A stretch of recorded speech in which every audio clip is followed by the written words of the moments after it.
दोस्तों, TV serial Anupama के आज के एपिसोड की शुरुआत में मोतीबा यहाँ पर अनुपमा से पूछती हुई नजर आती है कि आखिर वह कहना क्या चाह रही है। तभी यहाँ पर राही मैडम अनुपमा से कहती है कि आप कुछ भी ऐसा वैसा मत कीजिए जिससे कि मेरे परिवार पर कोई आ जाए। तो प्रेम यहाँ पर राही से कहता है कि पहले अपनी माँ की बात तो सुन लो। तभी यहाँ पर अनुपमा जो है वो पंखुड़ी की फोटो सबको दिखाती है और सभी ये देखकर हैरान रह जाते हैं। और प्रेम यहाँ पर पूछता है कि ये कौन है। तो अनुपमा कहती है कि पराग जी जानते हैं ये कौन है। तो पराग यहाँ पर बताता है कि ये मेरे और अनिल की बहन पंखुड़ी है। ये सुनकर यहाँ पर सभी लोग जो है वो हैरान हो जाते हैं। तो ख्याति भी यहाँ पर हैरान होकर पूछती है कि क्या आपकी कोई बहन भी है। तो प्रेम कहता है कि आपने हमें पहले क्यों नहीं बताया कि आपकी जो है वो कोई बहन भी है। तो तभी वहाँ पर ख्याति भी कहते हुए नजर आती है कि हमने इनको कभी पुरानी फैमिली फोटो में नहीं देखा। तो मीता भी कहती है कि अगर बहन है तो इसमें छुपाने वाली क्या बात है। तो तभी वहाँ पर राही जो है वो अनुपमा से कहने लगती है कि पापा की बहन है या नहीं, इससे आपको क्या लेना देना है और आप यहाँ पर क्यों आई हो। तभी यहाँ पर पराग बताता है कि इसकी वजह राघव है। और ये बात सुनकर सभी चौंक जाते हैं। तो पराग यहाँ पर सबके सामने राघव और पंखुड़ी के रिश्ते का खुलासा करता है और पूरा परिवार ये सुनकर हैरान रह जाता है जब उन्हें पता चलता है कि राघव ने पंखुड़ी की हत्या कर दी थी। तो ख्याति यहाँ पर पराग पर गुस्सा करती है कि उसने पंखुड़ी के सच को अब तक क्यों छुपाए रखा। वह अनुपमा से भी पूछती है कि उसे ये सच कैसे पता चला। तो अनुपमा बताती है कि राघव ने उसे बताया था, लेकिन उसने शुरू में विश्वास नहीं किया था और बाद में जब उसने सच्चाई का पता लगाया तो वह यहाँ आ गई। तो प्रेम यहाँ पर पराग से सवाल करता है कि आखिर पंखुड़ी के साथ क्या हुआ था। तो तभी वहाँ पर पराग बताता है कि राघव उसके ऑफिस में काम करता था। जब पंखुड़ी ने राघव से शादी कर ली थी तो उन्होंने उससे सारे रिश्ते तोड़ दिए थे। तो पराग यहाँ पर आगे कहता है कि पंखुड़ी जो है वो अक्सर कॉल करके बताती थी कि राघव उसके साथ मारपीट करता है। फिर कुछ दिनों बाद यहाँ पर पंखुड़ी ने आत्महत्या कर ली और अपने सुसाइड नोट में राघव का नाम लिखा था। तो मोतीबा यहाँ पर अनुपमा से कहती है कि वह उनका परिवार तोड़ने की कोशिश बंद कर दे। वह कहती है कि उन्होंने पंखुड़ी का सच अपने परिवार को बचाने के लिए छुपाया था। तो अनुपमा यहाँ पर मोतीबा से कहती है कि मैं मानती हूँ कि आपने जो किया अपने परिवार के लिए किया, लेकिन क्या आपने ये जानने की कोशिश करी कि पंखुड़ी सच बोल रही है या नहीं। तो क्या राघव सच में उसे मारता भी था या नहीं। तभी यहाँ पर पराग जो है वो गुस्से में आकर कहने लगता है कि मैं अपनी बहन पर भरोसा करता या उस राघव पर। तो मोतीबा भी यहाँ पर गुस्से में कहती है कि हमारी बेटी मर चुकी है, फिर आप गड़े मुर्दे क्यों उखाड़ रही हैं। और कहते हुए नजर आती है कि राघव को उसके कर्मों की सजा मिली है, फिर आपको जो है वो उसके आरती उतारनी है तो उतारिए, लेकिन हमारे घर आकर तमाशा मत कीजिए। तभी यहाँ पर अनुपमा जो है वो सभी को फोन में पंखुड़ी की फोटो दिखाती है और कहती है कि पंखुड़ी जिंदा है। और ये सुनकर सभी लोग जो है वो चौंक जाते हैं। तो प्रेम और पराग यहाँ पर पंखुड़ी की फोटो को देखते हैं और अनुपमा कहती है कि पंखुड़ी कुशल मंगल पर अपने पार्टनर के साथ सालों से अमेरिका में रह रही है और ये फोटो मेरे दोस्त यशदीप के एक नए रेस्टोरेंट की ओपनिंग की फोटो है। और यहाँ आने से पहले मैंने यशदीप को फोन करके ये कन्फर्म भी किया है कि ये पंखुड़ी ही है। तो अनुपमा कहती है कि आप लोगों ने खून के झूठे इल्जाम में राघव को जेल करवा दी। 20 साल तक राघव ऐसे जुर्म में सलाखों के पीछे रहा जो उसने कभी किया ही नहीं। तो अनुपमा यहाँ पर कोठारी परिवार पर नाराजगी जताते हुए कहती है कि आप लोग ऐसा कैसे कर सकते हो और आप कैसे लोग हो जिन्होंने राघव से बदला लेने के लिए ऐसा घिनौना खेल खेला। आपने एक बेगुनाह की जिंदगी बर्बाद करके रख दी। तो पराग और मोतीबा यहाँ पर झूठा हैरान होने का नाटक करते हैं। अनुपमा उनसे सवाल भी करती है कि क्या वह सचमुच नहीं जानते कि पंखुड़ी जिंदा है। पराग यहाँ पर उल्टा अनुपमा से पूछता है कि वह राघव की बातों पर कैसे यकीन कर सकती है। प्रेम यहाँ पर गुस्से में पूछता है कि सब ने इतना बड़ा राज उनसे क्यों छुपाया और ऐसे कितने राज है जो उनसे छिपे हुए हैं। अनुपमा भी कहती है कि कोठारी परिवार ने मिलकर राघव को फंसाया है और पराग यहाँ पर राघव को फिर से अपराधी कहता है। लेकिन अनुपमा जोर देकर कहती है कि अगर पंखुड़ी जिंदा है तो राघव अपराधी नहीं हो सकता। तो इसी बीच हमें मोतीबा को दिखाया जाता है जहाँ पर वो मोतीबा जो है वो चालाकी से राही के दिमाग में जहर भरने की कोशिश करती हुई नजर आती है और वह यह विश्वास दिलाती है कि उन्हें पंखुड़ी के जिंदा होने के बारे में पता नहीं था। तो राही यहाँ पर अनुपमा से गुजारिश करती है कि वह राघव का समर्थन करना बंद कर दे, जबकि वह जानती है कि राघव ने उस पर भी हमला किया था।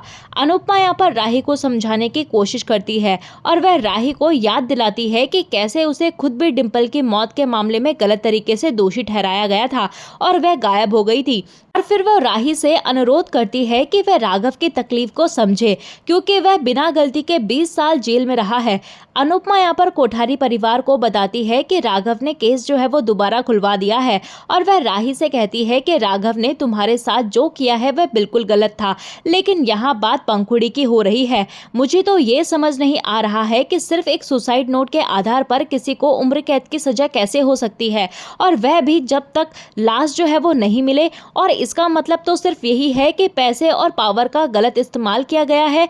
दूसरी तरफ यहाँ पर अंश जो है वो चिंता करता है कि राही जो है वो अनुपमा के फैसले पर कैसे रिएक्ट करेगी, और शाह परिवार में बापूजी अनुपमा और राघव का समर्थन करते हैं, जबकि यहाँ पर तोशु पाखी और माही जो है वो हमेशा की तरह अनुपमा को ही सारी मुसीबतों की जड़ मानते हैं।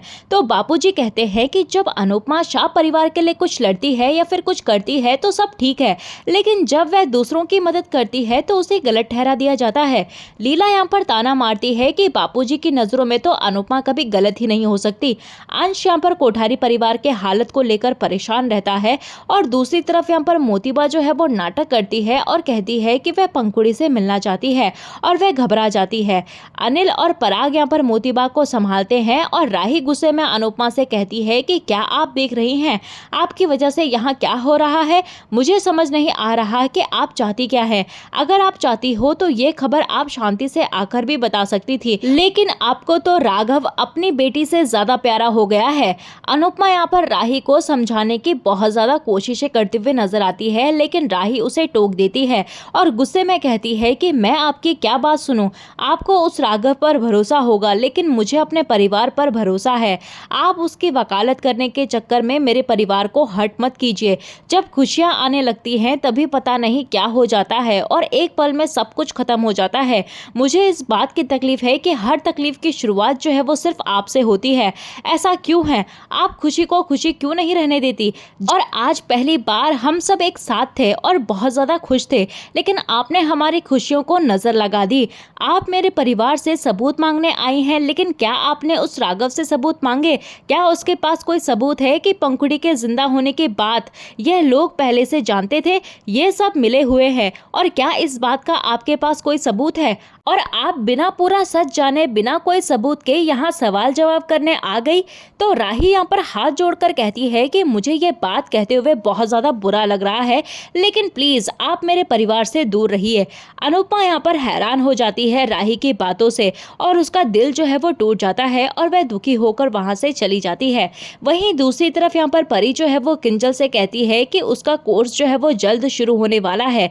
किंजल यहाँ पर खुश हो जाती है और परी स्टेशनरी और बाकी सामान खरीदने के लिए उससे पैसे मांगती है। तो किंजल यहाँ पर सोचती है कि वह पैसे का इंतजाम कर लेगी, लेकिन वह चौंक जाती है जब उसे पता चलता है कि परी को 1 लाख रुपए चाहिए। इधर यहाँ पर कोठारी परिवार में मोतीबा सबके सामने सवाल उठाती है कि क्या सब लोग सोचते हैं कि उन्होंने राघव को फंसाया। राही यहाँ पर पूरे विश्वास से मोतीबा का समर्थन करती है और कहती है कि वह कभी गलत नहीं हो सकती। मोतीबा फिर से अनुपमा को दोष देती है और राही पूरी तरह से मोतीबा पर भरोसा करती है और मानती है कि अनुपमा गलत है। पराग यहाँ पर पंखुड़ी को वापस लाने का फैसला करता है, लेकिन मोतीबा साफ कहती है कि वह पंखुड़ी का चेहरा भी नहीं देखना चाहती।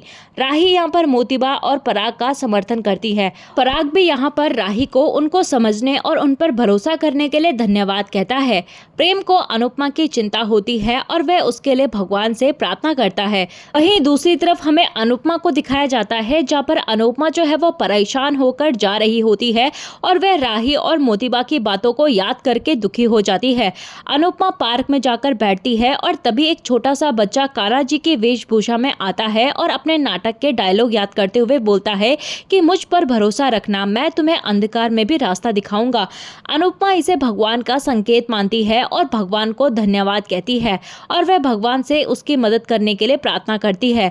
और इसी के साथ दोस्तों एपिसोड खत्म हो जाता है। तो अगले एपिसोड में देखने को मिलेगा कि मोतीबा यहाँ पर गौतम से कहती है कि वह पैसा और पावर का पूरा इस्तेमाल करके राघव के केस को बंद करवाएं। गौतम यहाँ पर पुलिस लेकर शाह हाउस जाता है और किंजल के बारे में बताता है कि उसने कंपनी के लॉकर से पैसे चुराए। तभी हम यहाँ पर तोशु सर को देखते हैं, जहाँ पर तोशु जो है वो गौतम के पैरों में गिरकर उससे रहम की गुजारिश करता है। तो गौतम भी यहाँ पर शर्त रखता है कि अगर वे किंजल को बचाना चाहते हैं तो अनुपमा को राघव का केस जो है वो वापस लेने के लिए मनाएं। तो दोस्तों, आपको क्या लगता है कि अनुपमा यहाँ पर राघव का केस वापस लेने के लिए मान जाएगी या नहीं? आप हमें अपनी राय जो है वो कमेंट सेक्शन में ज़रूर बताइएगा। चलिए दोस्तों, मिलते हैं आपको नए एपिसोड में नए अपडेट के साथ। तब तक के लिए नमस्कार। वीडियो पसंद आई हो तो वीडियो को लाइक शेयर सब्सक्राइब ज़रूर कीजिएगा।